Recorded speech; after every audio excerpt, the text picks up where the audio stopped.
Do you believe people can really change? Or do they just get better at hiding things? The last thing my father said to me was, figure it out on your own, and the way he said it wasn't dramatic or cruel, just final.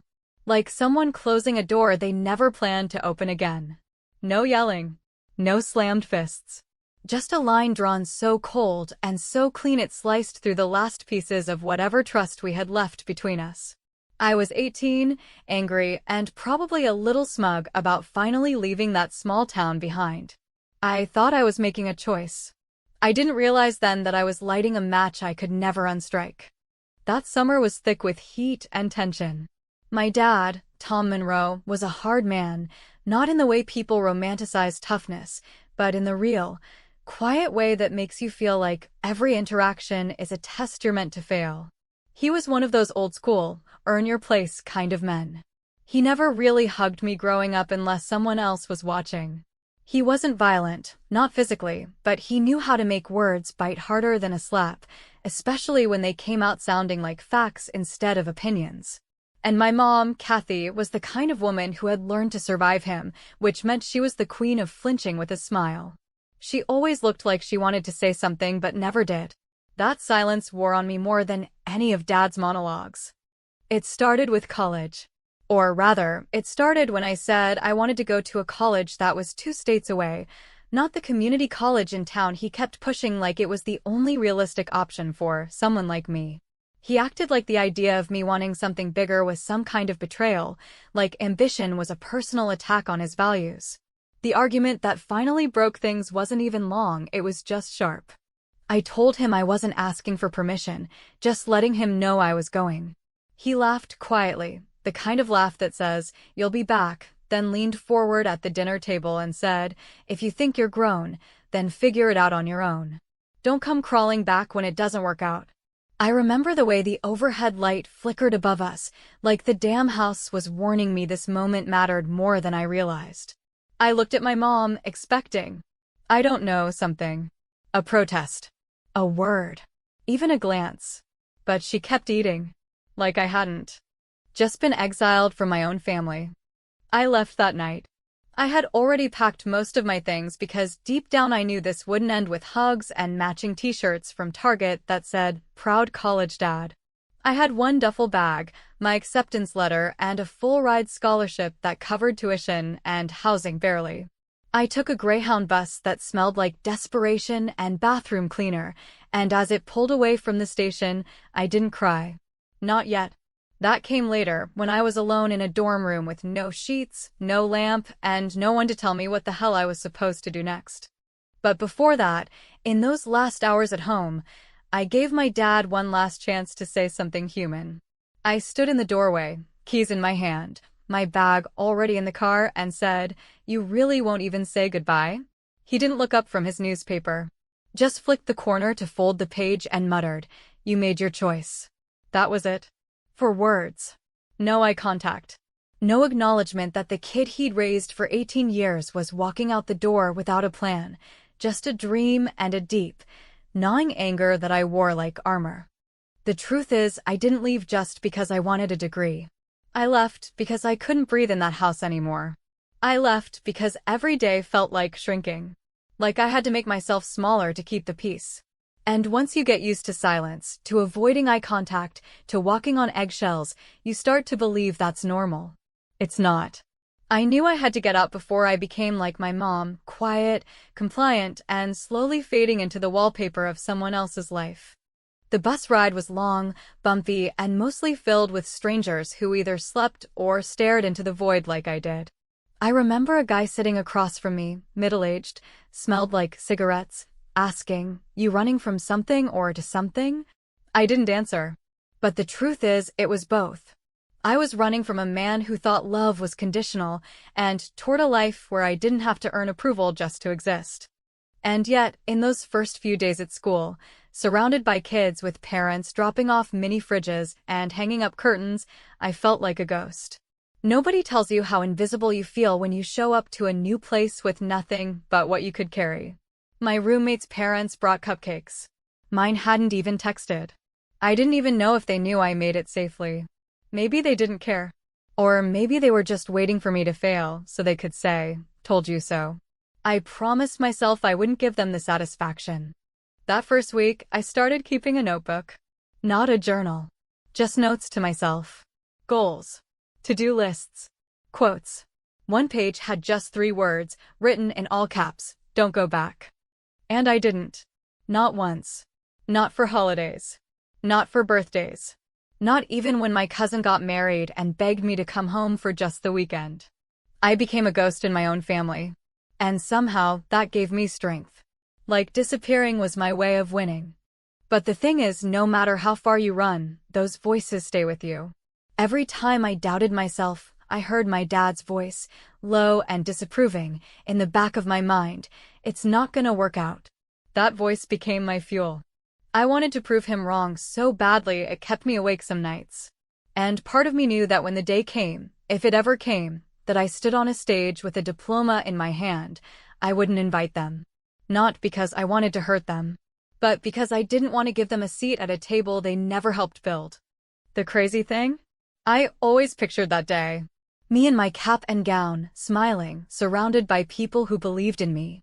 I never thought they'd actually show up. I never thought I'd see their faces again. But they did. And when I tell you what happened on that day, you'll understand why I walked right past them. If I had known that freedom would feel less like flight and more like falling in slow motion, I might have packed heavier armor than sarcasm and stubborn pride. But at 18, you don't see your own fragility until it's lying in pieces at your feet, and by then, pretending to be strong is the only thing holding you together. The campus I arrived at wasn't glamorous or covered in ivy vines like in movies. It was a mid-tier state school with cracked sidewalks, grungy dorms, and vending machines that barely worked. But to me, it might as well have been a palace carved from stone. Because it was mine, and nobody there knew that the girl carrying a beat-up duffel bag with 2 broken zippers had no one waiting at home, no safety net, and no backup plan. I didn't have time to be afraid or overwhelmed.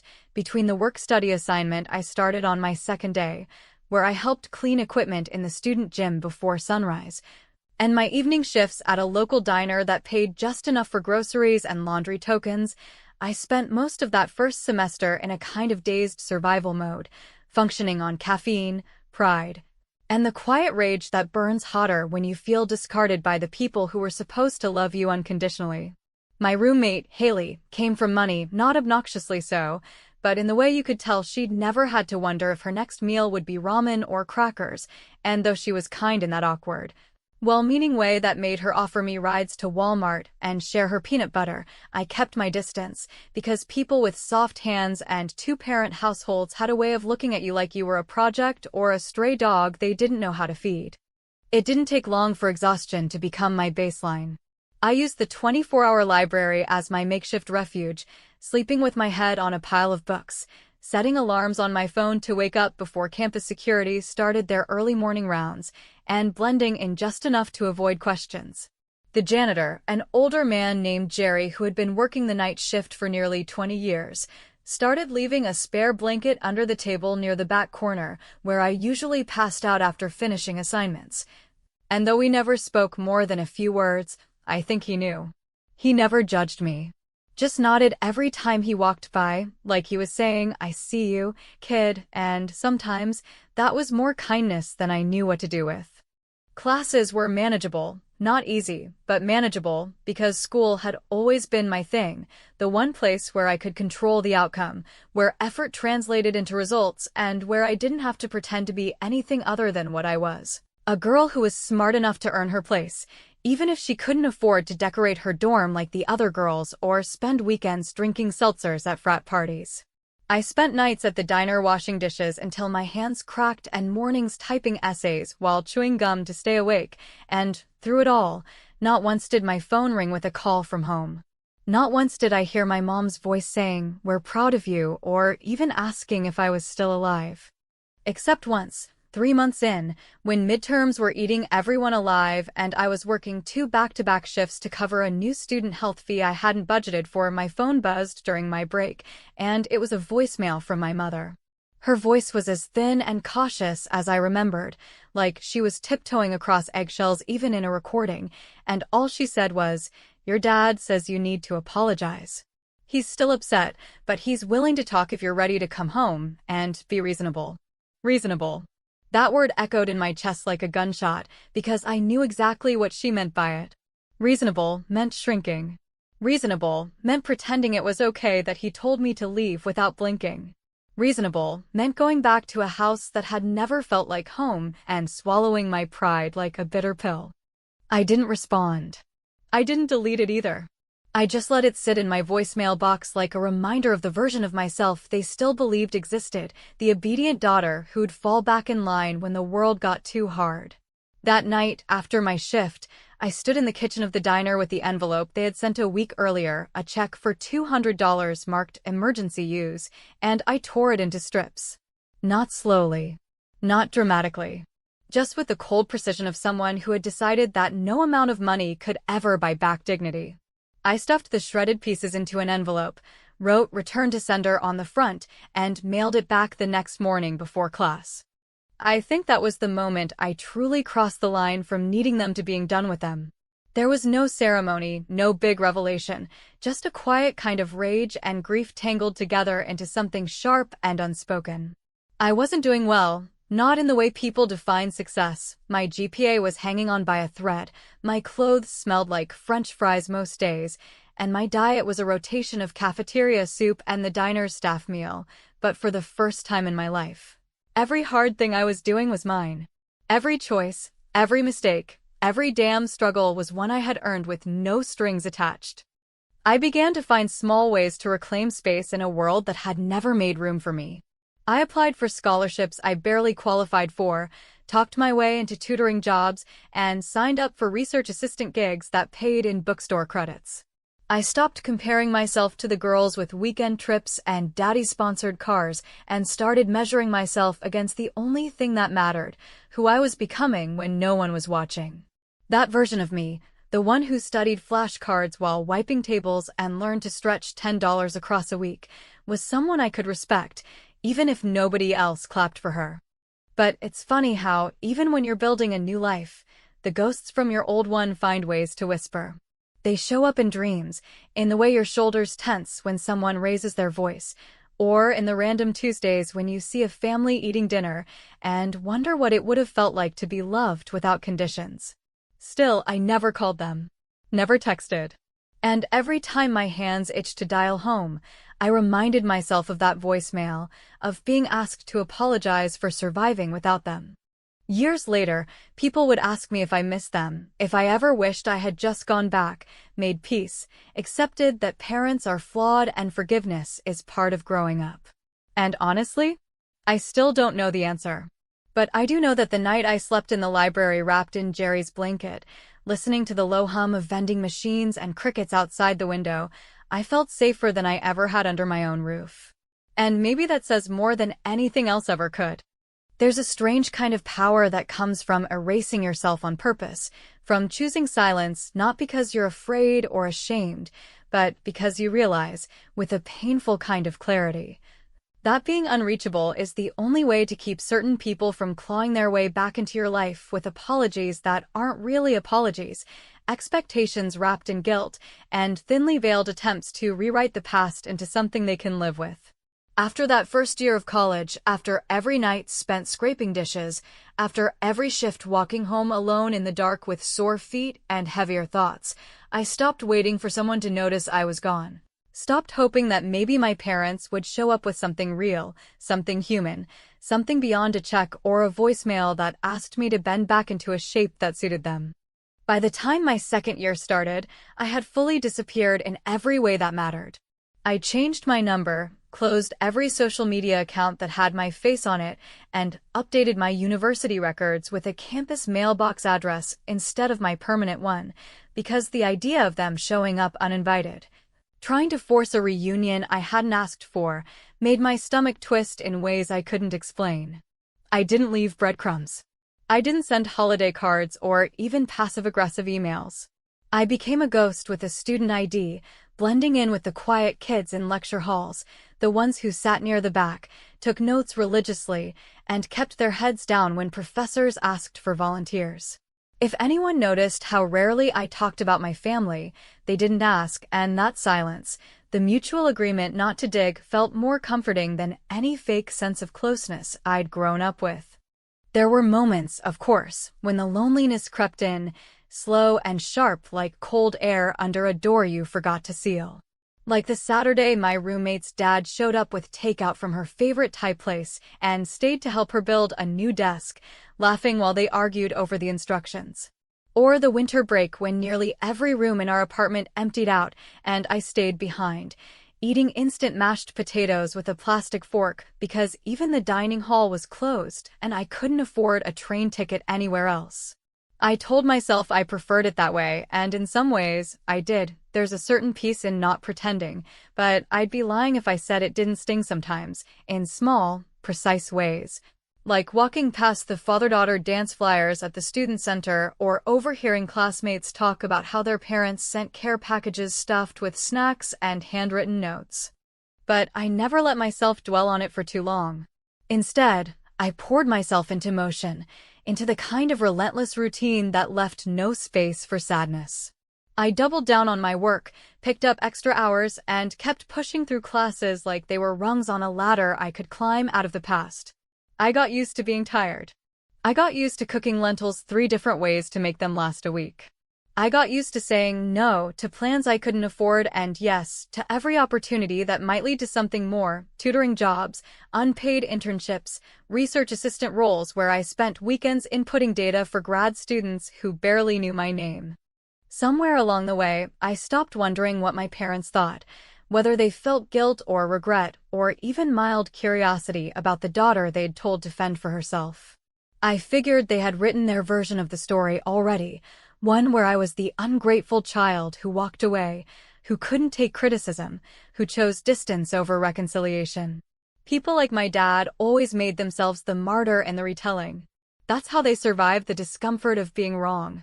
That's how they made peace with the silence, by pretending it was noble, necessary, deserved.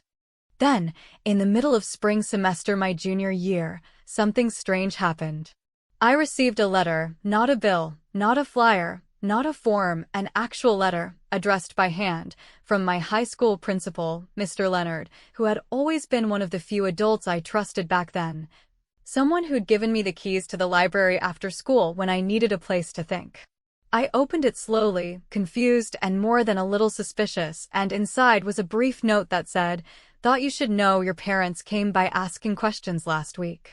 Said they lost track of you and hoped someone here might know where you ended up." Tucked into the envelope, without explanation, was a photo, an old one, clearly taken with a cell phone of my parents standing awkwardly in the front office of the school, my mother looking tense and uncertain. My father holding his hat in both hands like he was waiting for a verdict. I stared at that picture for a long time. Not because it made me feel anything warm or redemptive, but because it didn't make me feel much at all. There was no flash of longing, no instinct to reach for the phone, no sudden urge to forgive. Just a deep, strange detachment, like I was looking at 2 strangers who shared my DNA but none of my story. They weren't looking for me because they missed me. They were looking because they had finally realized they couldn't control what they couldn't see. Later that night, I took the photo, folded it twice, and burned it over the stove using a matchbook I'd found in the back of a kitchen drawer. I watched the edges curl and blacken, the faces disappearing into smoke, and I felt a calm I hadn't known I was missing. Not joy, not revenge. Just release. Like I'd severed the last thread tying me to people who hadn't earned the right to follow me anymore. I didn't keep the letter. I didn't write back. I didn't tell anyone it happened. It became just another secret folded into the quiet architecture of my life, another reminder that disappearing isn't always an act of fear. It can be a declaration, a line drawn not in anger, but in self-preservation. I didn't want them to know where I lived. I didn't want them to find me on graduation day. And I sure as hell didn't want them to think that showing up late meant they still had a role to play. Because by then, I had learned how to live without their applause. And the life I was building, imperfect, difficult, sometimes lonely, was mine. Entirely mine. And that, I was starting to believe, was worth everything I had sacrificed to get there. Time doesn't just pass when you're surviving, it compacts, folds in on itself, and becomes this relentless blur of to-do lists, deadlines, alarms set for ungodly hours, and moments of exhaustion so complete that you forget who you were before you had to carry everything on your own shoulders. By the time I hit my senior year of college, the version of myself that had left home in a storm of fury and silence barely existed anymore, not because I had outgrown her, but because the act of becoming someone new had required me to bury her in layers of discipline, hard work, and emotional distance so thick that even I had trouble recognizing the girl underneath. What I became wasn't glamorous or polished in the way some people imagine when they think of starting over. It was gritty, sharp-edged, and worn down from constant friction, like a piece of metal that had been dragged across too much pavement but somehow still gleamed in the light. I had learned to speak in the language of professionalism and confidence, to walk into rooms with my chin high even when my hands were trembling, and to smile during interviews even though I hadn't had a full night's sleep in weeks. I no longer told people I was estranged from my family, not because I was hiding, but because I had stopped thinking of it as a tragic detail. It wasn't a wound I needed sympathy for anymore. It was a fact, like my GPA or the 3 jobs I still juggled to make rent. Somewhere between late-night editing sessions at the campus newspaper, $10 thrift store blazers for internships, and trying to turn my student meal plan points into something resembling a decent diet, I stumbled into an opportunity that felt like a crack in the wall I'd been pressing against for years. A professor I respected, someone who had seen me grinding through class after class with the kind of relentless determination that made some students roll their eyes, offered me a part-time research assistantship in the university's legal studies department. A job that wouldn't pay much but came with connections, mentorship, and the kind of resume bullet point that opened other doors if you knew how to leverage it. I said yes, of course. I always said yes, because I couldn't afford the luxury of hesitation. At the legal office downtown where I worked afternoons and sometimes weekends, I was the intern who showed up early, stayed late, and did the boring, meticulous work that no one else wanted to do, scanning case files, organizing exhibits, fact-checking citations, all while wearing my one decent pair of shoes until the soles started coming loose. The attorneys barely noticed me at first, but eventually, one of the associates, Maria, a woman who had climbed her way up from a background that sounded vaguely similar to mine, took an interest, started asking questions, and then, slowly, began giving me actual tasks with real consequences. She never asked about my family. She never pried.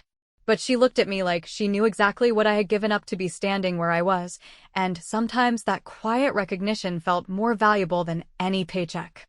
What I didn't expect was how much I'd start to enjoy the control, the clarity, the sharpness of that world. There was something deeply satisfying about mastering legal logic, about crafting arguments that could slice through noise and posturing like a scalpel. I liked the order of it, the rules, the boundaries, maybe because the rest of my life had never had any. It felt like a language I could speak fluently even if no one had taught it to me at home. And every time I filed a brief or solved a problem that made someone raise their eyebrows in pleasant surprise, I tucked it away as another win, another step away from the girl whose father told her to figure it out, like she was a mistake he wanted to forget. But no matter how far I traveled from that house and that version of myself, there were remnants that clung to me in quiet, irritating ways, like the fact that I still slept with my phone on silent, even though nobody called, or the way I kept a broken watch in the drawer beside my bed, one that had belonged to my dad, its hands permanently frozen at 2:17, the exact time I left our driveway for the last time. I didn't keep it out of nostalgia. I kept it as proof. Proof that time had stopped for them, not me. Proof that while they stood still in their comfortable suburban home, waiting for me to crawl back with apologies and regret, I had built an entirely different life from scratch, and it kept ticking forward without them. Graduation crept up faster than I expected, not because I was unprepared, but because I had been moving so fast for so long that I hadn't realized how close I was to the finish line. I had completed most of my credits early by overloading semesters and taking summer classes no one wanted. My advisors were proud, my professors impressed, and my coworkers starting to ask what came next: law school, a firm, something bigger. But what haunted me most wasn't the pressure of future choices. It was the looming thought that the end of this chapter would force me to confront what I had left behind in a way I'd managed to avoid for years. I didn't send out graduation announcements. I didn't order the fancy photo package or take part in the senior week celebrations. I planned to show up, take my diploma, and leave quietly, efficiently, without ceremony. But then, just 2 weeks before the ceremony, I got a message I hadn't expected, one that made the air around me shift in a way that felt like warning. It came through an old email account I hadn't checked in months, one I'd used for high school applications and forgotten existed. The subject line was simple, just a heads up. The message itself was from my cousin Rachel, not someone I was particularly close with, but decent, the kind of person who always tried to avoid drama, and it read, "Your mom and dad are planning to attend your graduation. They think they'll surprise you. Figured you'd want to know." I stared at those words for a long time, unsure whether I felt anger or dread or something colder, deeper, harder to name.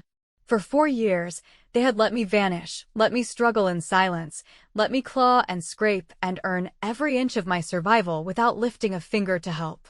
And now, after all that time, they wanted to show up for the one part that looked good on paper, to clap and smile and pretend they'd had anything to do with who I had become.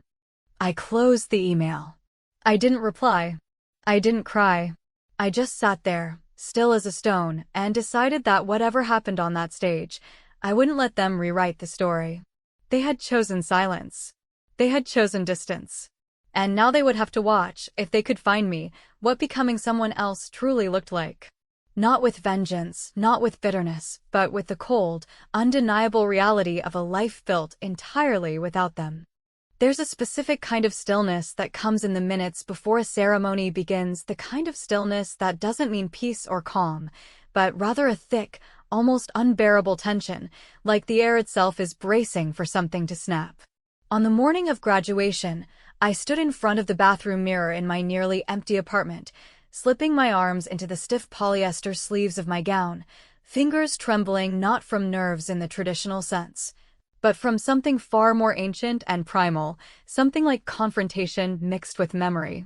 I had thought that by this point I would feel triumphant or at least content, that standing at the end of the long and brutal road I had carved for myself would come with some sense of completion, like closing a final chapter, but instead, I felt suspended between worlds, no longer the girl who had once begged for recognition at her family's dinner table, and not quite the woman who believed she was truly free of it.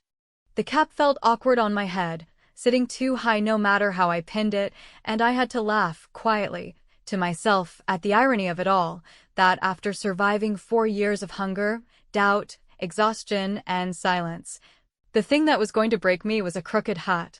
I looked in the mirror and didn't see pride or celebration staring back. I saw someone who had been holding her breath for years, waiting for something that might never come, closure, maybe, or justice. Or even just the simple acknowledgement from the two people who had, in every way that mattered, abandoned me when I was most vulnerable. I arrived at the stadium early, not because I was eager, but because I wanted a moment to stand alone, to absorb the magnitude of what I had done without being drowned out by applause or camera flashes or classmates high-fiving their parents in the crowd.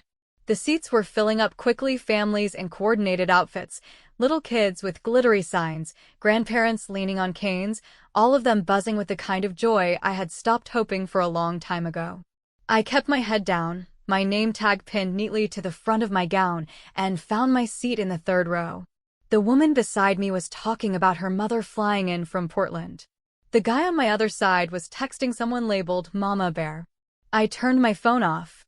There was no one coming to see me walk. No one waiting in the stands with flowers or balloons. No one ready to squeeze my hand afterward and whisper, "I knew you could do it." But that wasn't the part that hurt, not really. What hurt was knowing that, had they chosen to show up for me when it actually counted, when I was sleeping in libraries and crying in diner bathrooms and tearing up checks I couldn't afford to reject, then maybe this day would have meant something different. Maybe it wouldn't feel like a quiet, solitary victory. Maybe it would feel like coming home. But then I saw them. From where I sat on the field, Waiting for my row to be called, I spotted two figures moving awkwardly near the edge of the bleachers. My mother in a pale blue jacket she always wore when she wanted to appear more put together than she felt, and my father, older, smaller than I remembered, walking stiffly with a hand on his back like he'd been standing too long. They looked out of place, uncomfortable, clearly searching for something or someone, and it didn't take long before I saw what they were doing. My father was approaching strangers, other parents, other students, tapping them on the shoulder and asking questions. I couldn't hear his voice, but I could read the shape of his words. "Have you seen Rachel?" His face was tight, irritated, as though he couldn't believe how difficult it was to find the daughter he hadn't spoken to in 4 years. My mother followed behind him, wringing her hands, eyes scanning every row, clearly hoping to catch a glimpse of something familiar, something that might tether her to the moment. And in that surreal instant, surrounded by thousands of people, seated among cheering families and future professionals, I realized they didn't recognize me. I was wearing the armor of my gown, my hair styled differently than they'd seen it last, my posture taller, my face sharper with years of silent strength, and to them, I was just another stranger in the sea of accomplishments they had no part in building. When my name was finally called, I stood with the rest of my row, heart hammering against my ribs like it wanted to escape, and I walked slowly, deliberately, toward the stage. My footsteps echoed in my ears, louder than the names being read, louder than the applause, louder than the sound of my father asking a woman 3 seats behind me, "Do you know which row the M's are sitting in?" I looked straight ahead as I crossed the stage, accepted my diploma with a tight, professional smile, shook hands with the dean, and made my way back down the stairs. And as I returned to my seat, the crowd erupted in cheers for the student behind me, someone named Jacob, with a large family waving signs and shouting his name. And I realized I had just completed the most important moment of my life thus far without needing anyone to witness it. They never saw me. Not really. Not then, not before, and maybe not ever. When the ceremony ended and the crowd surged onto the field, I took my time gathering my things, slipping my phone into my bag, adjusting my cap one last time. I moved slowly toward the side exit, weaving through hugs and camera flashes and "we're so proud of you" conversations, and just before I reached the parking lot, I saw them again, closer this time, frustrated, clearly flustered. My mother was pointing at a program, and my father was scanning faces, confused, impatient. I walked right past them. Not quickly. Not dramatically. Just calmly, confidently, as if they were any other couple attending someone else's celebration. My eyes passed over theirs like sunlight on pavement, soft, indifferent, unremarkable, and they didn't flinch. They didn't call my name. They didn't recognize the daughter they had disowned, not because I was hiding, but because they had never really seen me in the first place. Later, as I sat in the quiet of my apartment, diploma laid gently across my lap, cap tossed on the floor, I thought about how much of my life had been spent trying to be noticed, trying to be enough, trying to earn a kind of love that should never have required performance. And now, with the silence ringing in my ears like a song I had finally stopped dancing to, I knew one thing for sure: I didn't need their applause. I didn't need their validation. I had built a life so separate, so resilient, so completely mine, that even when they were in the same place at the same time, they couldn't find me. Some people spend their whole lives waiting for a moment like that, for a clean, cold kind of justice. Not revenge exactly, but clarity. And when it comes, it doesn't look like fireworks or confrontation or a tearful reunion. It looks like walking past the people who broke you and feeling absolutely nothing. You might think I should have stopped, should have looked them in the eye, should have said something, anything, to close the circle, to prove that I was no longer the girl who needed them to love me. But the truth is, the silence said everything I ever needed to say. And as I turned the corner and disappeared into the crowd, I didn't look back. Not once.